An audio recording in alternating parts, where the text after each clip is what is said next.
ক'ত গ'ল সেই সকল জুবিন অনুৰাগী? ক'ত গ'ল জুবিন গাৰ্গক ভাল পোৱা অসমখন? আজিচোন কাৰো মাত এটাও নাই। মৰমৰ মানুহজনক এনেকৈ পানীৰ মাজত শুই থকাটো সহ্য কৰিব সঁচাকৈ পাৰিছে? কি আচৰিত ন? আজি ছমাহে কিয় হৈ নুঠিল জুবিন ক্ষেত্ৰ? কেইটামান টকাৰ বিনিময়ত সঁচাকৈ অসমবাসী বিক্ৰী গ'ল নেকি? যিজন মানুহে আনে কষ্ট পোৱাটো একেবাৰে সহ্য কৰিব পৰা নাছিল, সেইজন মানুহক আমি ইমান আড়ৈয়াঠানি কৰি থৈছো। সঁচাকৈ আমি পাহৰি পেলালো জুবিন গাৰ্গক। আজি ছমাহেও সম্পূৰ্ণ হৈ নুঠিল জুবিন ক্ষেত্ৰ।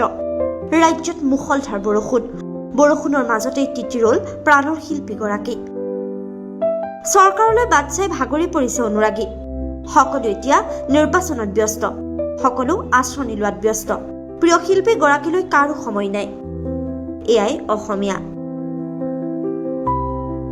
News desk, U A news.